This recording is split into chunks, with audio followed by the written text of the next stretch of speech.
O que eu vou contar agora não é uma história de terror. É uma tentativa de libertação, um ato de desespero. Existe um ditado que diz que o conhecimento liberta. Mas e se eu te dissesse que descobri um tipo de conhecimento que aprisiona? Um segredo que, uma vez conhecido, se agarra a você, como uma segunda sombra. E se eu te dissesse que a única forma de escapar de uma maldição como essa fosse passá-la adiante? Para quem está ouvindo, esta é a história do último leitor. E talvez o começo da sua. Meu nome é Léo, e meu trabalho é dar um fim digno às histórias dos outros. Eu compro e revendo antiguidades, mas na maior parte do tempo, sou o cara que as famílias chamam para esvaziar a casa de um parente que se foi. É um trabalho solitário, um mergulho em vidas que não são a minha. Eu já vi de tudo. Cartas de amor da Segunda Guerra, coleções bizarras, fotografias de rostos que o tempo esqueceu. Eu sempre mantive uma distância profissional, uma barreira emocional para não me afogar nas memórias alheias. Até encontrar o diário dela. Aconteceu em Paranapiacaba. Se você não conhece, imagine uma vila inglesa do século XIX, perdida no meio da Serra do Mar, eternamente coberta por uma neblina fria e leitosa. As casas são de madeira escura. O silêncio é pesado. E você sempre tem a sensação de estar sendo observado por olhos que não estão mais lá. Fui contratado para limpar um casarão antigo que estava fechado há quase 30 anos. O ar lá dentro era parado, com um cheiro denso de madeira úmida, mofo e um perfume floral fraco, quase fantasmagórico. O diário não estava em um lugar óbvio. Ele estava escondido no fundo falso de uma mala de viagem de couro, debaixo de vestidos de seda amarelados pelo tempo. A capa era de um couro vermelho escuro, quase preto, sem nenhum título. Estava fria, ao toque, estranhamente fria. As páginas eram grossas, com as bordas douradas já gastas. Quando o abri, a primeira coisa que notei foi a caligrafia. Começava elegante, perfeitamente desenhada. Mas conforme as páginas avançavam, as letras se tornavam uma dança febril e desesperada. O nome na primeira página era Isadora, e a primeira data era de 1975. Eu não deveria ter lido. Meu trabalho era catalogar, empacotar e vender. Mas a solidão daquele casarão e o mistério daquele objeto me venceram. Levei o diário para casa. Foi o maior erro da minha vida. Naquela primeira noite, no conforto do meu apartamento em São Paulo, fiz um café e comecei a ler. As primeiras entradas eram exatamente o que eu esperava. Isadora falava sobre seu noivo, um engenheiro inglês que trabalhava na ferrovia, sobre os bailes na vila, sobre o chá da tarde com as amigas, sobre a beleza melancólica da neblina. Era uma vida tranquila, quase idílica. Eu me senti um voyeur, um intruso, mas a narrativa dela era cativante. Ela descrevia os cheiros, os sons, os tecidos das roupas com uma riqueza de detalhes que me fazia sentir como se eu estivesse lá, em 1975, naquela casa fria em Paranapiacaba. Eu li por horas, sentindo uma empatia crescente por aquela mulher que eu nunca conheci. Eu estava sorrindo, relaxado. Mal sabia eu que Isadora estava me preparando, me guiando pela mão para a beira do mesmo abismo em que ela havia caído. A mudança foi quase imperceptível. Uma única frase no final de uma entrada sobre uma festa. Depois de descrever as músicas e as conversas, ela escreveu: mas por um momento, quando olhei para o salão através do reflexo no vidro da janela, tive a impressão de ver alguém a mais dançando. Uma silhueta esguia, feita da própria escuridão, que se movia entre os casais sem ser notada. Eu parei de ler por um instante. Arrepiei-me, mas racionalizei. Uma ilusão de ótica? O cansaço. Mas algumas páginas depois, a nota apareceu novamente mais forte. Era uma entrada de diário curta, datada de uma semana depois. 12 de junho de 1975. Há uma nova sombra em meu quarto. Ela não vem da janela nem da mobília. Ela vem do canto do meu olho. Uma mancha de escuridão que respira. Quando tento encará-la, Ela se desfaz, se mescla às outras sombras, mas eu sei que está lá. Eu a sinto. É uma presença fria que parece se alimentar do silêncio da casa. Foi nesse ponto que o diário deixou de ser a história dela e começou a se infiltrar na minha. Depois de ler essa passagem, levantei para pegar mais café. Ao passar pelo corredor escuro do meu apartamento, tive a nítida sensação de um movimento rápido no meu campo de visão periférico. Um vulto. Parei, o coração disparando. Olhei para trás. Nada. Apenas o corredor vazio e silencioso. Atribuí ao poder da sugestão. A história estava me impressionando, só isso. Voltei a ler. Isadora começou a descrever a sombra com mais frequência. Ela a chamava de o escriba, porque parecia mais presente quando ela estava escrevendo, no diário. Ela dizia que, às vezes, sentia como se a mão dela não fosse sua, como se a caneta se movesse com uma vontade própria, descrevendo medos que ela nem sabia que tinha. E então, aconteceu de novo. Enquanto eu lia, ouvi um sussurro, tão baixo que poderia ter sido o vento na janela, mas não estava ventando. Era um som sibilante, sem palavras. Girei a cabeça na direção do som. Nada. O silêncio do meu apartamento nunca pareceu tão alto, tão cheio de potencial. As semanas seguintes de Isadora, documentadas no diário, foram um mergulho na paranoia.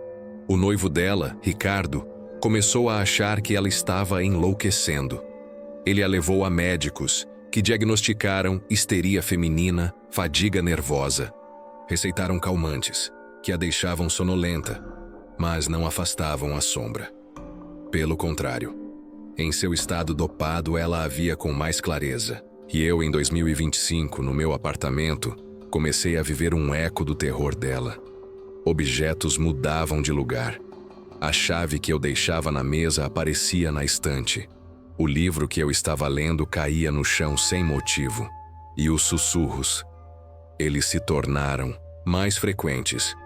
Às vezes eu acordava no meio da noite com a certeza de que alguém havia chamado meu nome. Eu parei de dormir direito. Estava com olheiras, assustado, obcecado pelo diário. Eu precisava saber como terminava. Eu precisava saber se ela tinha vencido. Cheguei às últimas páginas. A caligrafia de Isadora era quase ilegível. Um emaranhado de linhas frenéticas que cobriam toda a página.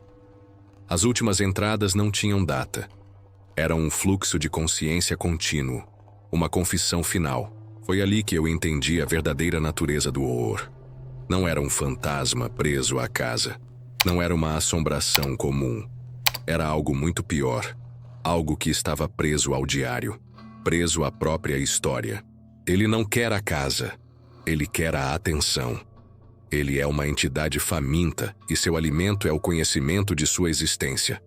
Quando estou sozinha, ele é fraco, apenas uma mancha no canto do olho. Mas quando escrevo, quando dou forma a ele com palavras, eu o alimento, eu o torno mais real. Ricardo não o vê, os médicos não o veem, ninguém mais o vê, porque ele está ligado a mim, ao meu medo, à minha narrativa. E agora eu entendo o que ele quer. Ele não me quer morta. Ele quer ser conhecido. Cada palavra que escrevo é um tijolo em sua prisão. Mas cada olhar que lê estas páginas, cada mente que absorve esta história, é a chave que o liberta para um novo guardião. O preço do conhecimento é a própria assombração. Ele não é o escriba. Ele é a própria escrita. A sombra que passa de leitor para leitor. Meu sangue gelou. Meu corpo inteiro se paralisou. Eu entendi tudo. O frio na espinha, os vultos, os sussurros no meu apartamento. Não era sugestão. Era o começo da transferência. O escriba estava se desprendendo de Isadora, morto há décadas e se prendendo a mim. A última página do diário continha apenas uma frase, escrita com uma força descomunal. A ponta da caneta rasgando o papel. Quem é você que lê isso agora no escuro?